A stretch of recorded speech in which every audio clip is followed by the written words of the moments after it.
नमो अरिहंताणम, नमो सिद्धाणम, नमो ऐरियाणम, नमो उज्जायाणम, नमो लोये सव्यसाहूणम। ओकारं बिंदु संयुक्तं नित्यं ध्यायन्ति योगिनः, कामदं मोक्षदं चैव ओंकाराय नमो नमः।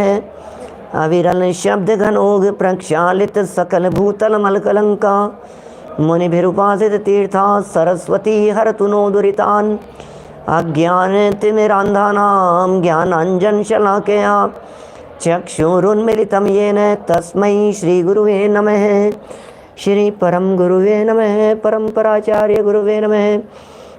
सकल कलुष विध्वंसकम, श्रेयसां परिवर्धकम, धर्म संबंधकम, भव्य जीव मनः प्रतिबोधकारकम, पुण्य प्रकाशकम, पाप प्रणाशकमिदं शास्त्रम श्री संयम प्रकाश नामधेयम। अस्य मूल ग्रंथ कर्ता रहे श्री सर्वज्ञ देवास्तद उत्तर ग्रंथ कर्ता रहे श्री गणधर देवा प्रति गणधर देव। तेषां वचनानुसारं आसाद्य आचार्य श्री कुंद कुंदामनाये आचार्य सूर्य सागरेण विरचितं श्रोतारः सावधानतया शृण्वन्तु। मंगलम भगवान वीरो मंगलम गौतमो गणी, मंगलम कुंद कुंदाद्यो जैन धर्मोस्तु मंगलम। सर्वमंगल मांगल्यम सर्वकल्याणकारिकम, प्रधानम सर्वधर्माणां जैनम जयतु शासनम, जैनम जयतु शासनम, जैनम जयतु शासनम। संयम प्रकाश नाम का ये ग्रंथ है, महाराज साहब सूर्य सागर जी द्वारा लिखी गई यह सुंदर अनुपम रचना। श्रावकों के आवश्यकों की चर्चा चल रही थी, नियमित करने योग्य कार्यों की चर्चा चल रही थी। षट कर्माणि दिने दिने प्रतिदिन करने योग्य कार्य क्या हैं उसकी चर्चा चल रही है। जिनेंद्र देव की पूजा जो श्रावक न करे वो श्रावक कैसा, गुरुओं की उपासना करने का भाव जिसके हृदय में नहीं हो वो श्रावक नहीं हो सकता। जिसके जीवन में स्वाध्याय रूपी खुराक नहीं है, प्रतिदिन स्वाध्याय जिसके जीवन में नहीं चलता है, वो जीव कितना भी पैसा कमा ले, कितना भी धन इकट्ठा कर ले, दौलत हो, वैभव हो, संपत्ति हो, सब कुछ हो, लेकिन उसका मनुष्य जीवन व्यर्थ है। माने स्वाध्याय के बिना चलता नहीं है। जैसे भोजन के बिना जीवन नहीं चलता, उसी तरह से स्वाध्याय के बिना दिन नहीं ढलता। माने षट कर्म हैं ये। जिनेंद्र देव की पूजा, गुरुओं की उपासना और स्वाध्याय, इन तीन के संदर्भ में काफ़ी चर्चा अपेक्षित विस्तार से हम कर चुके हैं। और आज प्रसंग है चौथे आवश्यक का, जिसका नाम है संयम। जैसे संयम कह करके पुकारा गया है। जिनेंद्र देव की पूजन करना हमने सीखा, गुरुओं की उपासना को भी हमने सीखा। स्वाध्याय किस पद्धति से किया जाना चाहिए, इस बात को भी हमने बहुत गहराई से देखा था। लेकिन स्वाध्याय का फल क्या है? कहते हैं बिना संयम के ज्ञान व्यर्थ है। माने जो भी ज्ञान है वो ज्ञान व्यर्थ है। इसको खुला ही रहने देना है ना, वो नहीं तो नेटवर्क की दिक्कत रहेगी, इसलिए। हाँ, देखिए संयम जो है ना, संयम के बिना जो गाड़ी है वो बिना ब्रेक के समान है। अब बिना ब्रेक की गाड़ी कैसी होगी? दुनिया में कौन व्यक्ति बिना ब्रेक की गाड़ी को चलाना चाहेगा? बोलो, सोचना जरा। माने गाड़ी है हमारे पास में, वो ब्रेक नहीं है, तो कौन कौन सफ़र करना चाहेगा भाई? गाड़ी चाहिए अच्छी की, हाँ हाँ चाहिए ना, क्यों नहीं चाहिए। बहुत महंगी गाड़ी, आप कहो जितनी महंगी गाड़ी दिलाएंगे आपको, लेकिन बस एक ही माइनस पॉइंट है उसमें कि ब्रेक नहीं है। तो आप क्या कहेंगे, ऐसी गाड़ी को में बैठकर क्या मौत को आमंत्रण देना है? कौन चाहेगा ऐसी गाड़ी में बैठना? बस यही समझ लीजिए आप, मनुष्य जीवन रूपी जो गाड़ी है, इस गाड़ी में भी संयम रूपी ब्रेक लगना जरूरी है। जिसके जीवन में ये संयम रूपी ब्रेक नहीं लगता, उसकी गाड़ी अवश्य ही विनाश को प्राप्त होती है और वो नियम से नरक निगोद में चला जाता है, अधोलोकगामी होता है। जो जीव अधोलोक में नहीं जाना चाहते हों वे संयम अंगीकार करें। स्वाध्याय का फल कहाँ है? संयम। जिनके जीवन में स्वाध्याय हो, जिनके जीवन में अध्ययन हो, जिनके जीवन में चिंतन मनन हो और उनके जीवन में वो बात उतरे नहीं, ऐसा कैसे हो सकता है? स्वाध्याय और वस्तु स्वरूप की बातें जीवन में उतरने का नाम ही तो संयम है। जो बातें पढ़ी सुनी हैं अब उसे जीवन में उतार लेवें, उसे लाइफ में अप्लाई करें। तो जिनकी लाइफ में ये बातें अप्लाई की जाती है, जिनकी लाइफ में ये बातें उतर जाती है, समझ लीजिए उनका जीवन संयमित हो जाता है। बहुत स्पष्ट शब्दों में ऐसा कहा है कि भाई ज्ञान कला जिनके घट जागी, ते जग माही सहज वैरागी। वैराग्य कोई लाना नहीं पड़ता, वैराग्य कोई ऊपर से धारण करने जैसी चीज़ नहीं है। संयम कुछ ऐसा नहीं है जो गहने जैसा हो। यद्यपि जनवाणी में जगह जगह संयम के लिए गहने शब्द का प्रयोग किया है और ये कहाँ है, अपने मनुष्य जीवन का श्रृंगार संयम से कीजिए, ऐसा उपदेश दिया है। लेकिन तो भी ये कोई गहने नहीं है जो ऊपर से धारण किए जाएं। जिनके जीवन में ज्ञान उतरता है उनके जीवन में ये संयम की सौरभ स्वयमेव दिखाई देती है। संयम से हम अपने जीवन का श्रृंगार करें, संयम से हम अपने जीवन को सुशोभित करें। हमारा जीवन ये संयम से सुरभित हो, ऐसा होना चाहिए। इसलिए जितना हो सके, जितना बन पड़े, हमें कोशिश करनी चाहिए कि हम संयम के रास्ते पर चलें। देखिए कैसे चलें उस संयम के रास्ते पर, क्या किया जाए। संयम की प्रेरणा देने वाला यह छठा प्रकरण आज हम यहाँ प्रारंभ कर रहे हैं। निकालिए आप संयम प्रकाश जो ग्रंथ अपना चल रहा है, इसमें पेज नंबर 511 है। 511 नंबर पेज पर संयम ये प्रकरण है अपना, मूल प्रकरण अब जो यहाँ चल रहा है। अभी तक 3 आवश्यकों की चर्चा हो गई, अब यह चौथा आवश्यक संयम रूप में यहाँ शुरू कर रहे हैं, संयम का वर्णन। 511 नंबर पेज। संयम्यन्ते इंद्रियाणि मनश्च ये नांसौ संयम है। अर्थात जिस शक्ति के द्वारा 5 इंद्रियों एवं मन की प्रवृत्ति को रोका जावे उसको संयम कहते हैं। इसका मतलब संयम के माध्यम से इंद्रियों की प्रवृत्ति और मन को रोका जाता है, कंट्रोल किया जाता है। खुद ही खुद के बारे में देखें जरा, हम कितना कंट्रोल कर सकते हैं अपने आप को, क्या अपने मन को कंट्रोल कर पा रहे हैं। कई लोग समाज में ऐसे मिलते हैं, सर्किल में परिचितों में ऐसे लोग होते हैं, अरे भाई साहब अपन तो जो चाहो वो चीज़, अपने को मन हो गया रात को 2 बजे भी आइसक्रीम खाने का तो दुकान खुलवा करके आइसक्रीम खा लेते हैं अपन। ऐसे लोग मिलेंगे, ऐसा कहेंगे अपने को तो कहीं भी कुछ भी जो अपने को चाहिए वो चीज़ अपने को मिल जाती है। खाना पीना, घूमना फिरना, मौज मस्ती, जब जहाँ चाहो। कर्फ्यू के समय में भी अपने को कोई रोक टोक नहीं है। कोरोना लॉकडाउन के समय में भी जहाँ चारों तरफ सब बंद है, अपने को कौन रोके, अपनी इतनी चलती है।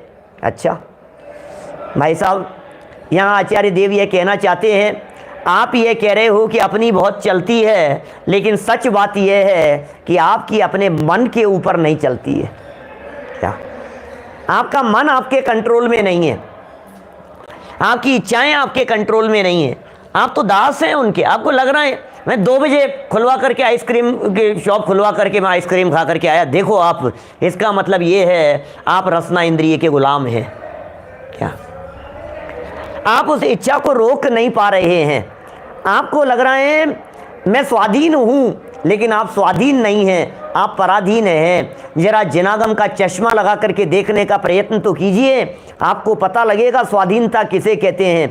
अरे स्वाधीनता वह होती है जहाँ भोजन की परवाह नहीं होती, स्वाधीनता वह होती है जहाँ 5 इंद्रियों के विषयों की चाह नहीं होती, स्वाधीनता वह होती है कहीं भी सो गए, कहीं भी उठ गए, कहीं भी बैठ गए।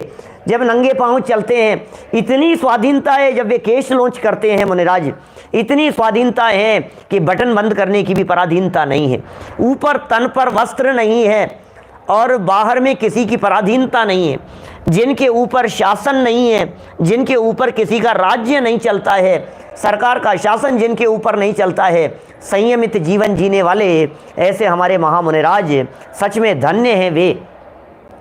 हम यहाँ ऐसा सोच रहे हैं, क्या क्या सोच रहे हैं हम, देखो जरा, यहाँ तो ऐसी बातें कही है अभी, तो पांचों इंद्रियों के विषयों में फंसे हुए जीवों की दुर्दशा का चित्रण किया है, इंद्रियों के विषयों में फंसे हुए जीवों की दुर्दशा। और एक बात समझ लीजिएगा, संयम के बिना ये गाड़ी तो बिना ब्रेक की है ही, डूबेगी ही और पार भी कभी लगने वाली नहीं है।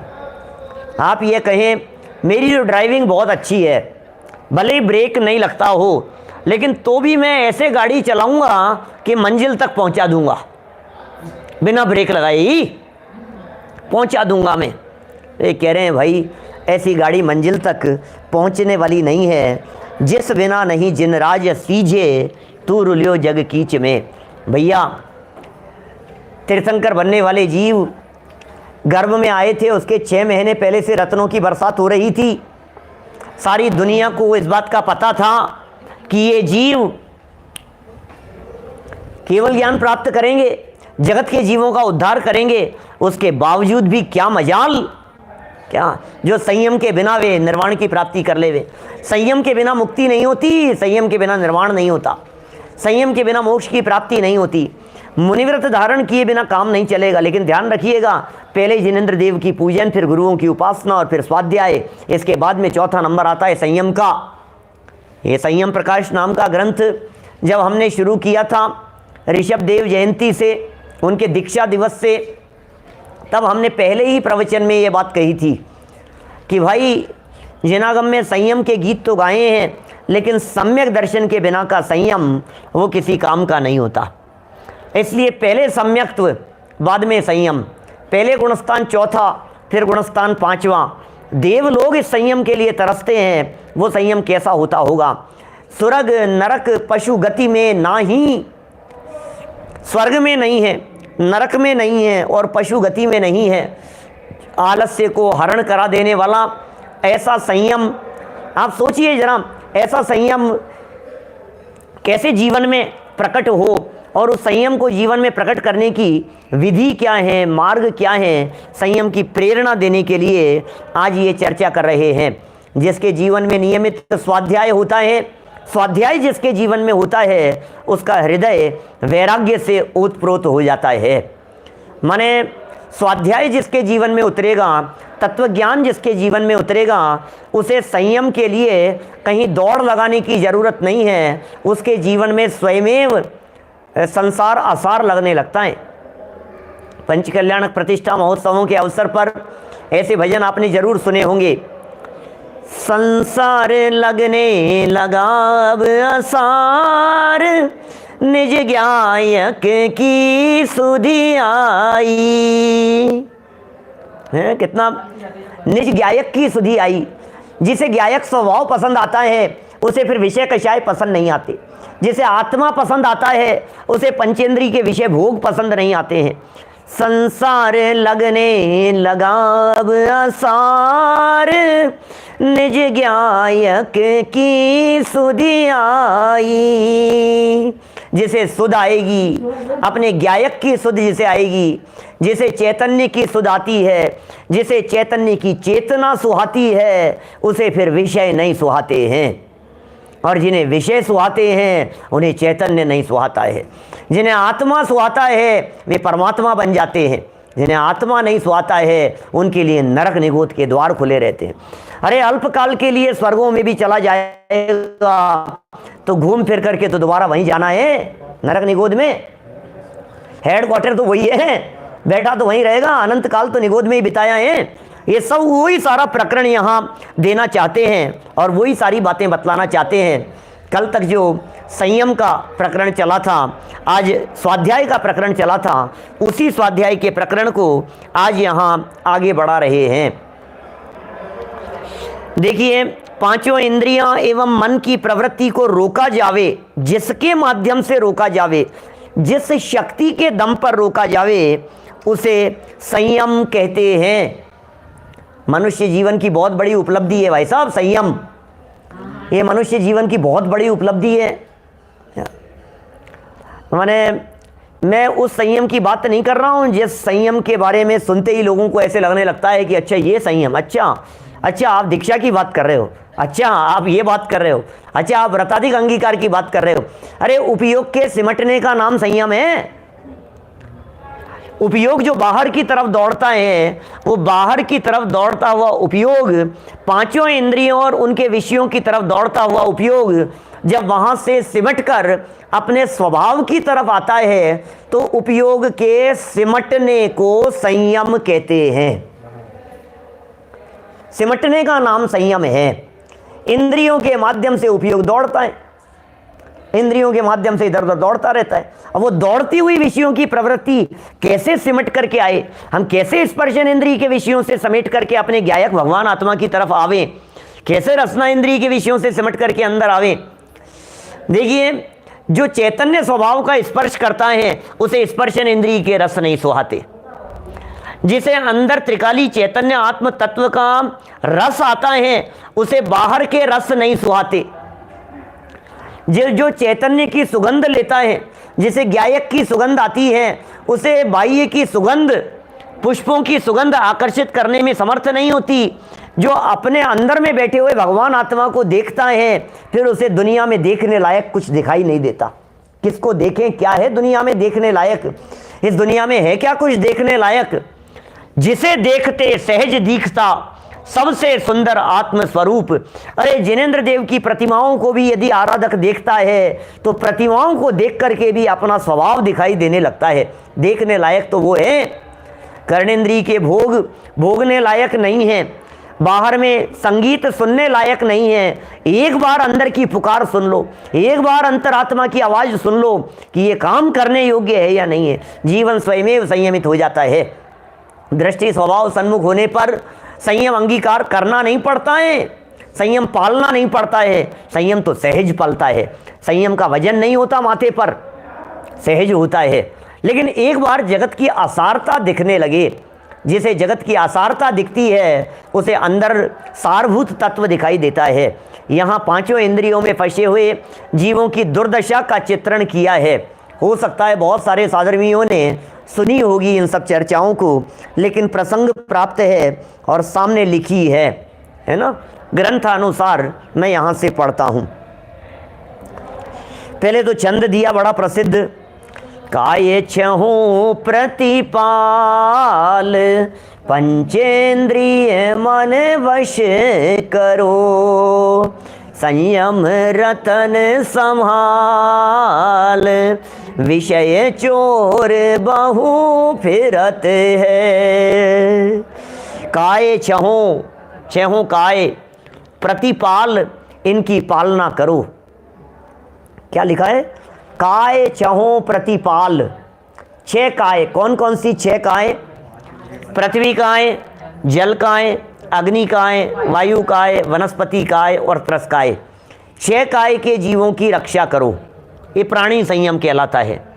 और 5 इंद्रियां और मन, इनको संयमित करने का नाम वो इंद्रिय संयम कहलाता है। तो 2 तरह के संयम हो गए, एक प्राणी संयम हो गया और एक इंद्रिय संयम हो गया, है ना। 2 तरह के संयम हो गए ना। इधर आगे आ जाओ ना, आगे आ जाओ, इधर आगे देखो, 2 हो गए संयम हर्षवर्धन जी, एक प्राणी संयम और एक इंद्रिय संयम। भाई साहब, दिल पर हाथ रख करके सोचना, जब जब प्राणी संयम की चर्चा चलती है, क्या आपके दिमाग में यही आता है चींटियों को बचा लिया? क्या आपके दिमाग में यही आता है मक्खी मच्छर को बचा लिया, कीड़े मकोड़े को बचा लिया? अरे नहीं नहीं, घास के ऊपर मत चलो, नहीं नहीं, पानी छान करके पियो, यही तो आता होगा ना दिमाग में। 6 काय के जीवों की रक्षा करो भैया, रक्षा करो, 6 काय के जीवों की रक्षा करो। अरे 6 काय के जीवों की रक्षा करने का विकल्प और मैं कर सकता हूं, यह मान्यता महापाप है। क्या ये मिथ्यात्व है? तो 6 काय के जीवों की रक्षा करें कि नहीं करें, लिखा तो है यहां पर साफ साफ। काय छहों प्रतिपाल पंचेंद्रिय मन वश करो, संयम रतन समाल विषय चोर बहु फिरत है। ये बातें लिखी तो है, ध्यानत राय जी ने लिखी है पूजन में। सुनो भैया, एक बात विशेष कहना चाहता हूं, बुआ जी इधर देखना, एक विशेष बात कहना चाहता हूं कुछ। जब जब त्रस्काय के जीवों की रक्षा की चर्चा बनती है, जब जब ये चर्चा आती है, आपको यही क्यों विकल्प आता है कि पर जीवों की रक्षा करें? क्या त्रस मैं स्वयं नहीं हूं क्या? जब षटकाय के जीवों की रक्षा की बात कही जाती है तो आपको 5 स्थावर और त्रस, इनमें मैं भी कहीं आता हूं या नहीं? क्या इनमें मेरा नाम है या नहीं कहीं है? 6 काय में, या मैं इनसे अतीत हो गया हूं? आखिर हुई ना, संसारी प्राणी हूं कि नहीं? सिद्ध भगवान तो 6 काय से रहित हो गए हैं, मेरे तो 6 काय में से एक काय है, त्रस काय हूं मैं। तो त्रस की रक्षा करने के प्रसंग में क्या दूसरों की ही रक्षा होगी, अपने आप की रक्षा नहीं होगी? क्या आत्मरक्षा नहीं होगी क्या? हाँ साहब, बिल्कुल साहब, अपनी सुरक्षा तो सब चाहते हैं। पंडित जी बॉडीगार्ड रख रखे हैं अपन ने, चौकीदार लगा रखे हैं क्या? आप घर आओ कभी, आपको नीचे चौकीदार एंट्री नहीं करने देगा। हाँ, लेकिन आपको मैं कह करके रखूंगा, फ़ोन करके आना। लेकिन ऐसे सब सुरक्षा के इंतजाम हैं, अपने तो बराबर पूरा सुरक्षित हुए। अरे भाई, अपने स्वरूप को जान। आत्महत्या से बचने की चर्चा चल रही है यहाँ तो, आत्महत्या से। यहाँ निरंतर जो हिंसा हो रही है, अपने परिणामों से जो हिंसा हो रही है, वो आत्मघात है। अपने आप को आत्मा स्वीकार नहीं करना, ये आत्मा की हत्या कर देना है, ये आत्महत्या है। अपने आप को त्रिकाली चैतन्य नहीं मानना, अपने आप को अनादि अनंत नहीं मानना, अपने आप को ध्रुव तत्व स्वीकार नहीं करना, अपने आप को मैं चेतन हूं, मैं ज्ञायक तत्व हूं, ये स्वीकार नहीं करना अपने आप को, ये हत्या कर देना है उस आत्म तत्व की। कहाँ जाना हमने इन बातों को? हमने तो बस दूसरों की सुरक्षा पाल ली, दूसरों की सुरक्षा पाल ली, इनको बचा लिया, इनकी रक्षा कर ली। अरे कहाँ कहाँ हम उलझे फंसे हुए हैं। आप लोग इधर आ जाइए ना, थोड़ा सा पीछे वाले लोगों को और जगह मिल जाए, है ना। हाँ, माने जो बात कह रहे, त्रस्काय के जीवों की रक्षा का मतलब आत्मरक्षा है। त्रस्काय के जीवों की रक्षा में मुझे मेरी भी सुरक्षा की जरूरत है, ये ध्यान नहीं जाता है। अरे भाई साहब, जब जब जीवों की रक्षा का प्रसंग बनता है, जब जब जीवों की रक्षा की चर्चा चलती है, तब तब इस जीव को यही ख्याल में आता है औरों को बचा लो। इसे ये ख्याल में नहीं आता है कि मैं ऐसे काम नहीं करूं जिससे मर करके मुझे त्रियंच में नहीं जाना पड़े, उधर ध्यान नहीं जाता है। सारी दुनिया दया के नाम पर, संयम के नाम पर कहां कहां उलझी फंसी है, सोचो आप। कोई पेड़ पौधों को संभाल रहा है तो कोई कबूतरों को ज्वार दे रहा है, कोई रक्षा के नाम पर गौशालाओं की सुरक्षा में लगा है क्या, कोई कबूतरों की सुरक्षा में लगा है, कोई मकर संक्रांति के प्रसंग पर बच्चों को बचा रहा है। सेव बर्ड्स, पक्षियों को बचाओ, दया कर रहे हैं भाई साहब हम, दया के नाम पर।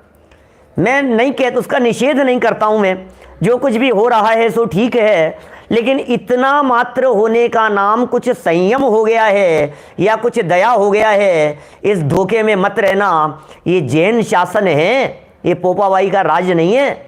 यहाँ ये तो अनंत बार किया है, अनंत बार ऐसी दया पाली है हमने, लेकिन स्वदया कभी नहीं पाली है।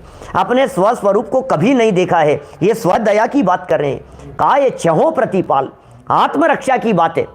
हमने गायों की रक्षा कर दी, हमने भेड़ बकरियों की रक्षा कर दी, हमने कत्ल खाने बूचड़ खाने बंद करवा दिए, हमने उनकी सुरक्षा के इंतजाम कर दिए, लेकिन क्या अपने आप को मरकर कभी गाय न बनना पड़े, इस सुरक्षा का उपाय विचारा है क्या? यह आत्मरक्षा नहीं है क्या? इसके बारे में कभी विचार किया है कि मैं मर करके कभी भेड़ बकरी नहीं बन जाऊं? क्या इसके बारे में विचार किया है कि यदि अभी मेरा जीवन पूरा हो जावे तो मर करके फिर कहां जाने वाला हूं, फिर क्या होगा बोलो? 2 इंद्रिय, 4 इंद्रिय, 1 इंद्रिय, अनंत अनंत काल कहाँ है स्थावरों का? स्थावरों के काल के संदर्भ में मोक्ष मार्ग प्रकाशक 32 नंबर पेज पर लिखते हैं, स्थावर पृथ्वी जलादि के अंदर परिभ्रमण करने का उत्कृष्ट काल असंख्यात कल्प काल है।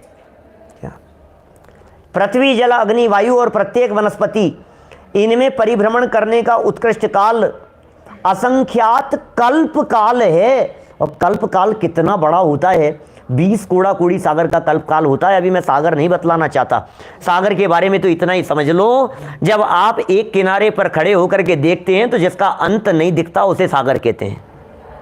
सागर क्या होता है? अब सागर थोड़ी ना समझाना है, उसके लिए तो गड्ढा खोदना पड़ता है और फिर उसमें से लंबी चौड़ी व्याख्याएं हैं। मैं इतना समय आप लोगों का नहीं लगाना चाहता, लेकिन इतनी बात तो सबके समझ में आ गई होगी। सागर, और कितना, एक सागर नहीं, क्या 20 कोड़ा कोड़ी सागर का एक कल्पकाल होता है। और एक कल्पकाल नहीं, 2 कल्पकाल नहीं, 3 कल्पकाल नहीं, असंख्यात कल्पकाल बीत जावे तो ये जीव पृथ्वी से जल में, जल से अग्नि में, वायु में, वनस्पति में, इनमें घूमता फिरे। और कदाचित ये असंख्यात कल्पकाल का समय पूरा हो जाए, फिर क्या होगा मम्मी? वो वहां से नहीं, तरस में नहीं आएगा, अभी निगोद में चला गया, अभी निगोद में चला गया। और निगोद अवस्था में इतर निगोद का उत्कृष्ट काल 2.5 पुद्गल परावर्तन है। ओहो, पुद्गल परावर्तन की चर्चा करते हैं महापंडित टोडरमल जी साहब, मोक्ष मार्ग प्रकाशक 63 नंबर पेज पर पहली लाइन में लिखते हैं, पुद्गल परावर्तन का काल इतना बड़ा है कि जिसके अनंतवें भाग में अनंत सागर बीत जाते हैं, अनंतवें भाग में अनंत सागर बीत जाते हैं। और सुनो, ऐसे अनंत सागर एक बार, फिर अनंत सागर, फिर अनंत सागर, फिर अनंत सागर, फिर अनंत सागर, फिर अनंत सागर, फिर अनंत सागर, फिर अनंत सागर, ऐसे अनंत सागर अनंत बार बीत जावे। एक पुद्गल परावर्तन, फिर 2 पुद्गल परावर्तन, फिर 2.5 पुद्गल परावर्तन। अब तो तरस में आ जाएगा ना कि नहीं, अभी आ गया फिर वापस पृथ्वी जलादिक में। अंदाजा नहीं है कुछ भी, थोड़ा सा भाव भाषण हो जाए इसलिए बात कर रहा हूं। फिर आ गया पृथ्वी जलादिक में, असंख्यात कल्पकाल बिताया, फिर इतर निगोद 2.5 पुद्गल परावर्तन, फिर असंख्यात कल्पकाल पृथ्वी जलादिक में, फिर इतर निगोद के अंदर 2.5 पुद्गल परावर्तन, फिर असंख्यात कल्पकाल पृथ्वी जलादिक के अंदर, और फिर 2.5 पुद्गल परावर्तन। ऐसे असंख्यात पुद्गल परावर्तन तक इस जीव को त्रस बनने का चांस नहीं मिले। कितना खतरनाक है, कुछ डर लगता है क्या? ऐसे असंख्यात पुद्गल परावर्तन। और ये पता है किसके लिए है? ये सब उनके लिए है जिन्होंने आत्म स्वभाव का लक्ष्य किए बिना काल बिता दिया, जिन्होंने अपने आत्म तत्व को देखा नहीं, देखने का प्रयत्न किया नहीं। ये सब उनकी सजा है। असंख्यात पुद्गल परावर्तन बीत जाते हैं, त्रस पर्याय की प्राप्ति नहीं होती। और त्रस पर्याय की प्राप्ति होती है और फिर कदाचित किसी के द्वारा मारा गया और फिर चला गया वहीं एक इंद्रिय आदि पर्यायों में। कितना कठिन है, कैसे बढ़ते बढ़ते त्रस पर्याय में भी आगे बढ़ते बढ़ते 2 इंद्रिय, 3 इंद्रिय, 4 इंद्रिय, असैनी सैनी होता हुआ नारकी नहीं, त्रियंच नहीं, देव नहीं, मनुष्य पर्याय की प्राप्ति हुई है। और मनुष्य पर्याय की प्राप्ति करके भी यदि ये जीव खो देगा तो फिर कहाँ जाएगा? धर्म के नाम पर भी, संयम के नाम पर भी इतने ही संयम में अटक करके रह गया। हम तो बहुत संयम पालते हैं भाई साहब, कितना संयम पालते हैं, रात को पानी नहीं पीते, बहुत संयमित जीवन है पंडित जी हमारा। हम तो रात बाजार का कुछ नहीं खाते, रात को कुछ खाते पीते नहीं है। 30 साल हो गए हमारे को ये सब करते हुए, इतना पाल लिया, इतना सब कुछ किया, ऐसा किया, ऐसा किया, ये सब संयम हमने पाला है। 6 काय के जीवों की सुरक्षा की है कि तूने अपने आप को जाना कि नहीं जाना, बस वो तो नहीं जाना, बस बैठ जा, साइड में आ जा, कुछ होने वाला नहीं है। क्या अनंत काल बिताया चाचा, अनंत काल। अब ये समझने का अवसर आ गया। ये यहाँ जो दृश्य दिखाना चाह रहे हैं, 5 इंद्रियों के विषयों में फंसे हुए जीवों का ये दृश्य बड़े भयानक है। चर्चाएं कोई हो सकता है आप लोगों के लिए नई नहीं हो, लेकिन इन्होंने लिखा है, एक श्लोक लिखा है यहाँ, पहले 2 लाइनें जो अभी मैंने पढ़ी है उसका अर्थ तो हो ही गया होगा। काय छहु प्रतिपाल,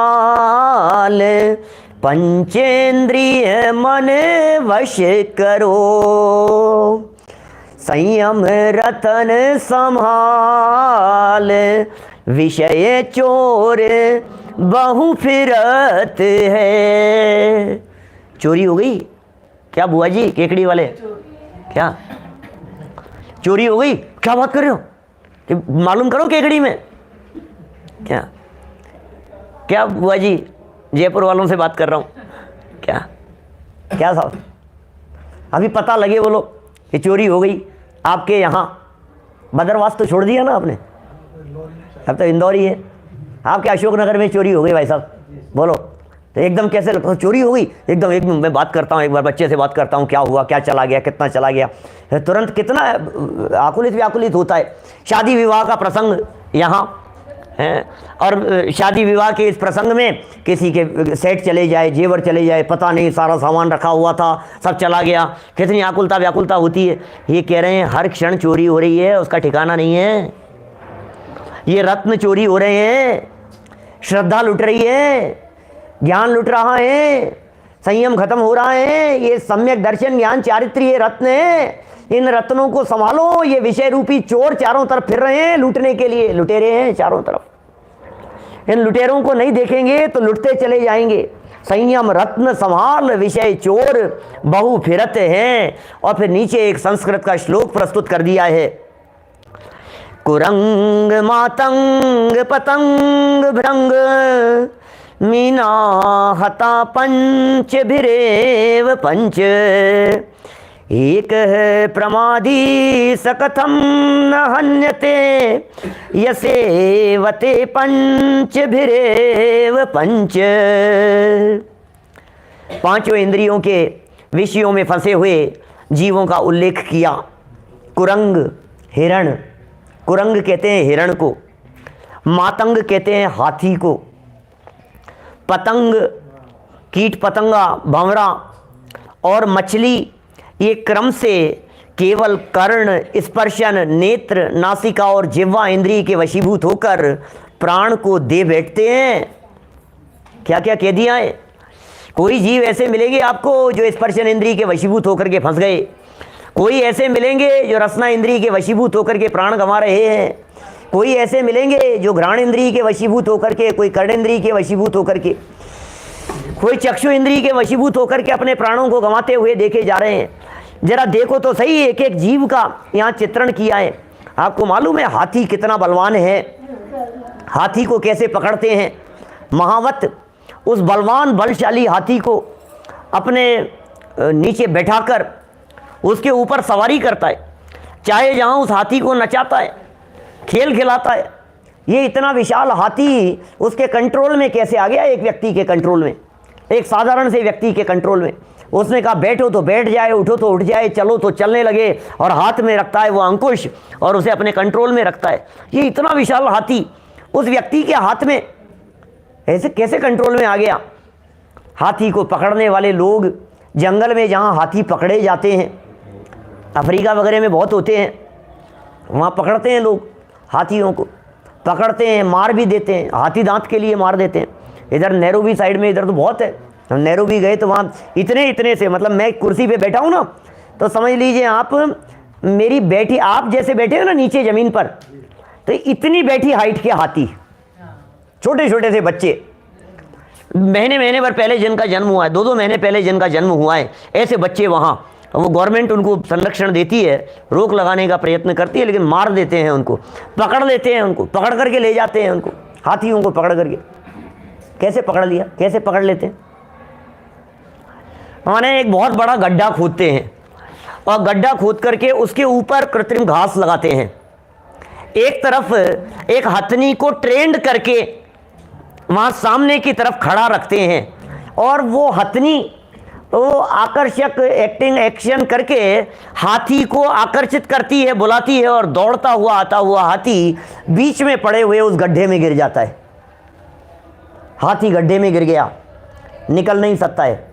6-6 महीने तक उसको खाना नहीं देते, 4-4 6-6 महीने तक एक रोटी नहीं देते उसे, 4-6 महीने तक, 6-6 महीने तक, जो 2-2 4-4 5-5 महीने 6-6 महीने निकल जाते हैं, कुछ खाने के लिए नहीं देते। और फिर कोई एक जो व्यक्ति जिसने सारा षड्यंत्र रचा था, वो आकर 2 टुकड़े उसे रोटी के डालता है, 1 टुकड़ा गन्ने का उसे देता है, और बस फिर वो समझने लगता है कि ये व्यक्ति है, ये खिलाएगा तो खाऊंगा, इसकी वजह से आज मुझे रोटियां मिल रही है, इसकी वजह से मुझे खाने को मिल रहा है, और वो हाथी पराधीन हो जाता है। आप सोचिए जरा, लुट गया वो हाथी, पराधीन हो गया, वो परतंत्र हो गया। किसने किया? एक स्पर्शन इंद्रिय के वशीभूत होकर के हाथी ने अपने प्राण गंवा दिए, जीवन भर के लिए वो परतंत्र हो गया, पराधीन हो गया। आगे दूसरा उदाहरण दिया यहां पर, दूसरा उदाहरण किसका दिया? हिरण का। हिरण कर्णेंद्रिय के वशीभूत होकर के हिरण को पकड़ने वाले, सर्प को पकड़ने वाले लोग कैसे पकड़ते हैं? मधुर धुन बजाते हैं। सर्प को पकड़ने वाले, हिरणों को पकड़ने वाले 2 उदाहरण मिलते हैं शास्त्रों में, हिरण का और सर्प का। कर्णेंद्रिय के वशीभूत होकर के वो रुक जाता है, उस धुन को सुन करके वो खड़ा हो जाता है और उसका शिकार हो जाता है, वो मारा जाता है। कर्णेंद्रिय के वशीभूत होकर के हिरण अपने प्राण गंवाते हुए देखा जाता है। सांप की हालत देखिए आपने, ये जो महंगे महंगे जो पर्स बनते हैं, चमड़े की जो चीज़ें बनती है, बेल्ट बनती है, ये सर्प को पकड़कर पेड़ के बीच में रस्सी बांधकर उसे ऐसे बांध देते हैं, बीच में लटका देते हैं सांप को, और नीचे से आग जलाते हैं। जब नीचे से आग जलती है तो वो तड़फड़ाता है और फिर उसकी चमड़ी उतारी जाती है और उस नरम नरम उसकी चमड़ी से फिर उससे बनाए जाते हैं ये पर्स, नरम बेल्ट वगैरह, इस तरह की चीज़ें, जो कोमल चमड़े के जूते, चप्पल, जो भी आपको सॉफ्ट दिखाई देते हैं। बहुत कैसी कष्ट झेलने पड़ते हैं उसको, लेकिन किस वजह से उसने कष्ट झेले? बोले कर्णेंद्रिय के वशीभूत होकर के। हाथी क्यों पराधीन हो गया था? स्पर्शनेंद्रिय के वशीभूत होकर के। ये सब जितने एक्सपेरिमेंट हो रहे हैं, जितने कॉस्मेटिक वगैरह ये सब बनते हैं, ये सब इसी तरह से बनते हैं। सब हिंसक सामग्रियाँ इसी तरह से बनती है। हमें विचार नहीं है, विचार नहीं करते हैं बिल्कुल भी। शादी विवाह के प्रसंगों में तो मेकअप के नाम पर न मालूम क्या क्या लीप देते, पोत देते हैं, सब चलता है ऐसा ही। अब क्या बतलाएं, अभी तो प्रसंग है इसलिए कहने से थोड़ी ना चूकूंगा मैं। क्या शादी के प्रसंग में भी ये बात नहीं कहूँगा तो फिर कब कहूँगा? अब तो समझ में आएगी धीरे धीरे, आज नहीं आएगी तो कल आएगी। ये तो संयम की प्रेरणा देने के लिए भैया बात। ये जीवन बर्बाद जा रहा है, हर पल खत्म हो रहा है, जिंदगी खत्म होती चली जा रही है, कहाँ बर्बाद कर रहे हैं। कीट पतंगों की स्थिति देखिए जरा। चक्षु इंद्रिय के वशीभूत होकर के दीपक की लौ के साथ में सामने उड़ते हुए चले आते हैं और जल करके भस्म हो जाते हैं, राख हो जाते हैं भाई साहब। फिर भ्रमर, भंवरा, कितनी ताकत है उस भंवर में। घ्राणेंद्रिय के वशीभूत होकर के कमल में आकर के बंद हो जाता है। इतनी ताकत होती है भंवरे में भाई साहब, लकड़ी को काट दे। संदूक में यदि भंवरे को बंद कर दिया जाए, 4 इंद्रिय होता है भंवरा, यदि उसको लकड़ी में बंद कर दिया जाए, लकड़ी के संदूक में, तो आप सोच नहीं सकते हैं, उसको संदूक को काट के उसमें छेद करके उसमें से निकल जाए, इतनी ताकत है उसमें। और कमल की सुगंध लेने के लिए जब वो कमल के ऊपर जाकर के बैठता है और सायंकाल जब कमल बंद हो जाता है तो बंद कमल की पंखुड़ियों के बीच में बैठा हुआ वो भंवरा, वो सोचता रहता मेरे लिए तो बाएं हाथ का काम है, कभी भी निकल जाऊंगा, और थोड़ी सी सुगंध ले लूं, और थोड़ी सी सुगंध ले लूं। और फिर होता क्या है, थोड़ी ही देर बाद में कोई एक हाथी आता है और वो कमल को उखाड़ करके फेंक देता है, कुचल देता है उसे, और उसमें वो प्राण गंवा देता है। घ्राणेंद्रिय के वशीभूत होकर के भंवरा अपने जान गंवा देता है। मछलियाँ पकड़ने वाले धीवर कैसे मछलियाँ पकड़ते हैं, हम सब जानते हैं, जाल में कांटे लगा देते हैं, और कांटे जाल लगा करके कांटे के अंदर कुछ ना कुछ खाने की चीज़ लगा करके मछलियों को पकड़ लेते हैं, जाल में फंस जाती है। आटे की गोलियां लगा देते हैं, खाने की चीज़ें लगा देते हैं, कुछ भी ऐसी मीठी आकर्षक चीज़ लगाई और उस रसना इंद्रिय के वशीभूत होकर के आकर के वो फंस गई मछली।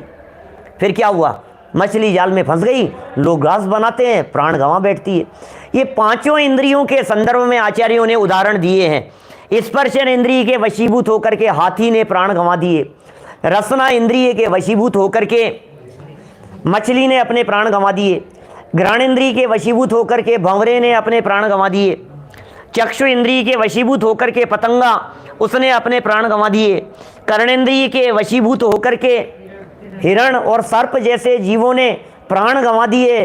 अब आचार्य देव ये कहना चाहते हैं कि एक एक इंद्रिय के विषयों में फंसे हुए जीवों की दुर्दशा को तो देखा है आपने, जरा विचार कीजिए आप कौन से इंद्रिय के विषय में फंसे हैं। जो 5 इंद्रियों के विषयों में उलझा होगा, फंसा होगा, उसका क्या होगा, ये लिख रहे हैं। यहाँ अगला वाक्य देखिए, संयम प्रकाश में सूर्य सागर जी महाराज लिख रहे हैं। सूर्य सागर जी महाराज का परिवार भी है आपके इंदौर में, क्या इनके पोते पोती या पोते वगैरह हैं वहाँ, अभी इंदौर में ही रहते हैं। एक दिन कॉल आया था मेरे पास में कि मेरे दादाजी थे महाराज साहब सूर्य सागर जी। हाँ, वो क्या लिख रहे हैं महाराज साहब, ये लिख रहे हैं यहाँ पर कि इनके वशीभूत होकर प्राण को दे बैठते हैं ये सब जीव, तो यह प्रमादी मनुष्य जो पांचों इंद्रियों के वशीभूत है वह कैसे न मारा जाए? अवश्य मारा जाएगा। ओहो, ये क्या लिख रहे हैं? ये मारा जाएगा, इसको पता नहीं है ये कहाँ दौड़े जा रहा है, इसको पता नहीं है इसके ऊपर कौन जाल डाल रहा है, इसको पता नहीं है ये कहाँ फंस रहा है। इसे पांचों इंद्रियों के विषय सारभूत दिखाई दे रहे हैं, लेकिन ज्ञानियों को ये सब आसार दिखाई देता है। संसार लगने लगे जब आसार, निज ज्ञायक की सुधि आवे, तब समझना मनुष्य जीवन में कुछ सार्थक काम किया है। बाकी दौड़ते दौड़ते तो अनंत काल हो गया, अनंत बार दौड़े हैं, अनंत काल से दौड़ रहे हैं, अनंत अनंत काल हमने दौड़ते हुए बिताया है, और फिर वही आज मरे और कल तीसरा दिन है। कौन किसको याद करने वाला है? बतलाओ क्या? आज तो सब याद कर रहे हैं, अरे आज बर्थडे है, अरे आज ऐसा है। हमारे दादी जी 97 साल के हो गए, 96-97 साल के हो गए। अच्छा, ये ऋषभ के नाना जी 101 साल के हैं, बोलो अभी स्वस्थ हैं? 101 बता रहे थे वो। दिन में बैठा था मैं, दिन में उनके साथ में बैठा था मैं बहुत देर। मेरी तो मैं तो बुजुर्गों के साथ में तो मुझे बहुत अच्छा लगता है। काफ़ी देर, आधा पौन घंटा उनके साथ में बैठा, बहुत चर्चाएं की। वे स्वाध्याय कर रहे हैं अभी, किस विषय पर? दिन भर पढ़ते रहते हैं, स्वाध्याय करते रहते हैं, इष्टोपदेश पढ़ रहे हैं अभी। इससे पहले क्षत्रिय चूड़ामणि पढ़ रहे थे। क्या दिन में 3-4 घंटा का स्वाध्याय करते हैं 101 साल की उम्र में। रोजाना सुबह उठ करके नहा धो करके पूजन प्रक्षाल के लिए जाते। मैं ये कहना चाह रहा हूं, लेकिन अब और कितना दिन ये बतलाओ, अब और कितना समय है हमारे पास में? इन्होंने तो अपना समय निकाल लिया, इतना उत्कृष्ट समय। हमारी तो गारंटी नहीं है ना, किसी की भी गारंटी नहीं है ना कल अगला क्षण कौन सा आने वाला है। बहुत खतरनाक है स्थिति हम सब के बारे में भाई साहब। हमें पता नहीं है हमारे अगले पल में क्या घटना घटने वाली है, हमें पता नहीं है अगले पल आंखें काम करेगी या नहीं करेगी। 2 सदस्य हैं हमारी सभा के, टोडरमल जी का मंदिर जयपुर में जहाँ हमारा प्रवचन चलता है रोजाना, उस मंदिर में 2 ऐसे व्यक्ति जिनका देखते देखते आंखों से दिखना 100% बंद, कोई इलाज नहीं है और जीवन भर कभी देख नहीं पाएंगे। बंद हो गया। दिखता था बराबर बराबर, आते थे स्वाध्याय में आकर के बैठते थे, लाभ लेते थे, प्रवचन सुनते थे, और आज एकदम बंद हो गया दिखना। हमें नहीं पता हमारा अगला पल कौन सा होगा, हमें नहीं पता अगले पल सुन पाएंगे या नहीं सुन पाएंगे। मम्मी जी बैठे हैं यहाँ पे, आपका उदाहरण देता हूँ, कई बार प्रवचनों में आपने खुद ने भी सुना होगा, कान में आवाज़ आना शुरू हो गया अचानक, ऐसा कुछ हो गया था। अभी भी आती है क्या? आप थोड़ी ना आती, अभी भी आती है। बोलो आप, कान में आवाज़ चलती रहती है, की आवाज़ चलती रहती है नॉन स्टॉप 24 आवर्स। आप कल्पना कीजिए जरा, कान से एकदम सुनना बंद हो जाए क्या स्थिति होगी? आप कल्पना तो करके देखो। ये इंद्रियां जब तक स्वस्थ दिखाई दे रही है। दौलत राम जी ने लिखा है 6 डाला की अंतिम डाल अंतिम लाइनों में, जब लो ने रोग झरा गहे तब लो झटिति निज हित करो। आत्म कल्याण के मार्ग पे लग जाना चाहिए भाई। अब नहीं लगेंगे तो कब लगेंगे ये बताओ मेरे को? अब नहीं संभलेंगे तो कब संभलेंगे?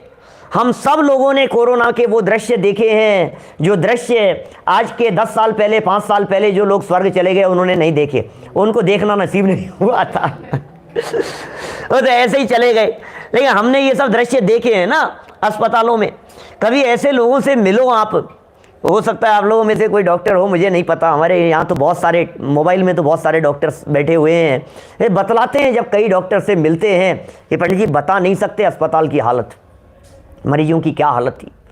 2-2 फीट तक बेड पर पड़ा हुआ मरीज उछलते हुए देखा है हमने। उछल रहे हैं सब, सांस नहीं आ रही है, सांस नहीं आ रही है, उछल रहे हैं, दम घुट रहा है। कैसे कैसे प्राण निकले हैं उनके। कोरोना में जिन लोगों के दम निकल गया, दम छूट गया एकदम। ये जब दृश्य हमने देखे, ये सारी परिस्थितियां जब हमने देखी सुनी हैं, अब और कौन सी बातें ऐसी रह गई है जो हमारे को आराधना के मार्ग पर लगने से रोकती हो? अब कौन सी ऐसी बातें रह गई है?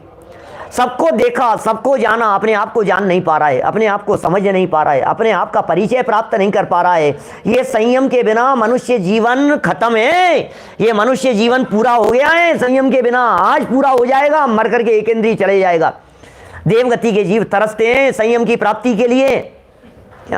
बात संयम की देखिए, जब जब संयम के बारे में कहूं एक बात 100% समझ लेना, मेरा संयम कहने का उद्देश्य और संयम वाक्य के पीछे सम्यक दर्शन सहित संयम ही है, क्योंकि सम्यक दर्शन के बिना तो संयम होता नहीं है। सम्यक दर्शन के बिना संयम नहीं होता, सम्यक दर्शन के बिना संयम का ढोंग होता है, सम्यक दर्शन के बिना संयम का नाटक होता है। इसलिए असली संयम तो सम्यक दर्शन पूर्वक ही होगा। असली संयम की बात कहता हूं, उपयोग को समेटने के लिए कहता हूं। संसार आसार लगने लगे, मोहे भावे न भैया थारो देश, रहूंगा मैं तो निज घर में। ये भावना जिसकी जचती है, जिसके अंदर में जमती है ये भावना कि हमें ये बाहरी चीजें, मोहे न भावे यह महल अटारी, झूठी लागे मोहे दुनिया सारी। ओ मैं तो ध्यान धारूं दिगंबर वेश, रहूंगा मैं तो निज घर में। ओ मैं तो धारूं दिगंबर वेश, रहूंगा मैं तो निज घर में। ये संयम तो निज घर में आने का नाम है। एक वाक्य बहुत बार संयम के प्रसंग में कहता हूं, संयम दीक्षा लेना, जिसे सारी दुनिया ये कहती है घर छोड़कर चले गए, घर छोड़कर चले गए। दीक्षा ले ली इन्होंने, घर छोड़ना पड़ेगा ना साहब दीक्षा लेने के लिए, भैया साहब घर तो छोड़ना पड़ेगा दीक्षा लेने के लिए। लेकिन हमारे वीतरागी संत ये कहते हैं घर छोड़ने का नाम दीक्षा नहीं है, घर में आ जाने का नाम दीक्षा है। क्या घर छोड़ने को तो सारा जगत ये कहता है कि दीक्षा है, सारा जगत ये कहता है दीक्षा हो गई साहब, घर छोड़ दिया साहब, घर छोड़ करके निकल गए। लेकिन सच्चाई तो यही है, घर में आने का नाम दीक्षा है, उपयोग के समेटने का नाम संयम है, अंदर में आ जाने का नाम संयम है। अब तो उठो, अब तो आओ बाहर से अंदर की तरफ, अब तो समेट लो। कहाँ भटकते रहेंगे, कहाँ उलझते रहेंगे हम, कब तक उलझेंगे बतलाइए। जिया कब तक उलझेगा संसार विकल्पों में। क्या साहब अब तो निवृत्ति मिल गई, शादी हो गई बच्ची की, फेरे हो जाएंगे कल, क्या सगाई हो गई आज, क्यों साहब अब तो भजन उतर गया माथे पर से। अब तो अपन बस आराधना के अंदर, आराधना का ही मार्ग है। सब काम अपने आप होते हैं, अपने करने से कुछ नहीं होता है भाई, हमारे करने से कुछ भी नहीं होता है। हम कितना भी सोचते रहे हमने ऐसा कर लिया, हमने ऐसा कर लिया, हमने ऐसा आयोजन किया, हमने ऐसा काम किया, कुछ नहीं है। ये कह रहे हैं अपने उपयोग आपके हाथ में है, बस ये समझिए आप। उपयोग आपकी पूंजी है, उपयोग आपकी संपत्ति है, उपयोग आपका धन है, उसे संभाल करके रखिए, वो खत्म नहीं होने पाए, वो बर्बाद नहीं होने पाए। एक एक समय की हमारी जो ज्ञान की पर्याय है, ये विषयों की तरफ झुकती हुई बर्बाद हो रही है। ज्ञान तो ज्ञायक का है, ज्ञान है तो ज्ञायक का, लेकिन ज्ञायक का ज्ञान ज्ञायक को न देख करके ज्ञेयों में इतना मुग्ध हो रहा है कि इसे अपनी सुध नहीं है। इसलिए अपनी सुध के लिए ये सारा प्रकरण आवश्यक है, आवश्यक, प्रतिदिन पालन करने योग्य है। मैं संयम आवश्यक की चर्चा शुरू की है आज क्रम से बढ़ते हुए। क्या हाँ, ज्ञान ज्ञायक का ही है, लेकिन ज्ञान ज्ञायक का है इस बात की ज्ञान को खबर नहीं है। क्या इसके ज्ञान, धन्य वे जीव हैं जिनके ज्ञान में ज्ञायक है। सबके आत्मा में ज्ञान है, सबके पास में ज्ञान है, लेकिन धन्य है वे जीव जिनके ज्ञान में भी ज्ञायक है, जिनके ज्ञान में भी आत्मा है। वही तो काम करना है, इसी का नाम तो संयम है। यही तो चर्चा चल रही है यहाँ पर, यही तो बतला रहे हैं। ये जो संयम की बात कह रहे हैं, ये आवश्यक कह करके पुकारे। मनुष्य जीवन में करने योग्य 6 कार्य हैं जिन्हें षट आवश्यकों के रूप में कहा गया है। 3 आवश्यकों की चर्चा पहले कर चुके थे और ये चौथा आवश्यक संयम चल रहा है। देवगति के जीवों में संयम नहीं है। 10 लक्षण के समय में जब संयम धर्म की चर्चा करते हैं तब बहुत विस्तार से उसकी चर्चा करते हैं। यहाँ भी करेंगे, कई 2-3 दिन तो चलेगी ये चर्चा संयम के बारे में। देव पूजा, गुरु उपासना, स्वाध्याय, संयम, तप और दान, पांचों इंद्रियों के विषयों को कंट्रोल करने का नाम ये संयम समझ रहा है।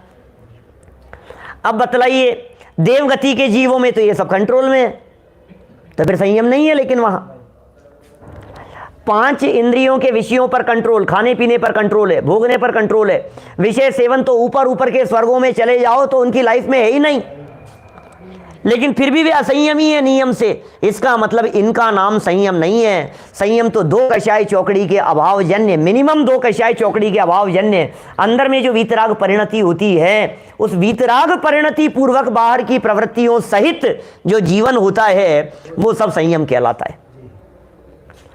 3 बातें शामिल होती है उसमें। अंदर में वीतराग भाव, तदनुसार बाहर के शुभ परिणाम, और वीतराग भाव और शुभ परिणामों के साथ बाहर में अनुकूल तदनुकूल प्रवृत्ति, क्या तब जाकर के उत्तम संयम होता है। ये संयम जिसे आवश्यक कहकर के पुकारा है, मैं कुछ ऐसा नहीं कहना चाहता कि आप ये समझ रहे हो कि ये संयम संयम की कह रहे हैं, हो सकता है यहाँ से हमारे को वापस लौटने भी देंगे कि यहीं दीक्षा दिलाएंगे, मैं उसकी बात नहीं कह रहा हूँ। लेकिन इतना संयम तो होना ही चाहिए कि हम कहीं इन विषयों के गुलाम बन करके नहीं रह जाएं, हम इनके अधीन नहीं हो जावें। ये इंद्रियां और इंद्रियों के विषय ये हमारे कंट्रोल में रहें, हम इनके अधीन नहीं हो जाएं, इतना तो विचार विवेक होना ही चाहिए।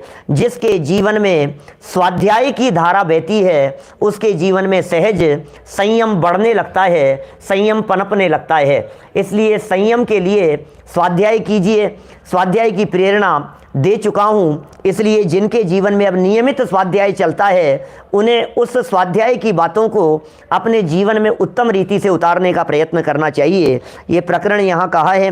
देखिए वापस इस अंतिम वाक्य को पढ़ करके फिर अपन बात को पूरी करेंगे। यहाँ लिखा है, यह प्रमादी मनुष्य इंद्रिय विषयों में फंसा हुआ, यह प्रमादी मनुष्य जो 5 इंद्रियों के वशीभूत है वह कैसे न मारा जाएगा। ये कैसे नहीं मारा जाएगा, अवश्य मारा जाएगा भैया। मौत की तरफ पांव बढ़ रहे हैं। जितने लोग यहाँ बैठे हुए हैं, हमारी सबकी उम्र ढल रही है ना। सबकी उम्र साहब ढलान के लिए है ना। सबका जीवन क्या बुआ जी साहब बम्बई वाले हैं, अब तो जा रहा है ना जीवन, अब तो ढल रहा है बस। अब थोड़ी ना ऐसे जितना बिता दिया है उतना नियम से बाकी नहीं है। क्यों साहब, जितनी उम्र आपने बिता दी है, मैं ज़्यादा छोटे लोगों की बात नहीं कह रहा हूँ, है ना, लेकिन फिर भी इनका भी कोई पता नहीं है। लेकिन बच्चियों की तो फिर कही जा सकती है, हमने तो जितनी बिता दी है उतनी तो गारंटी से नहीं है।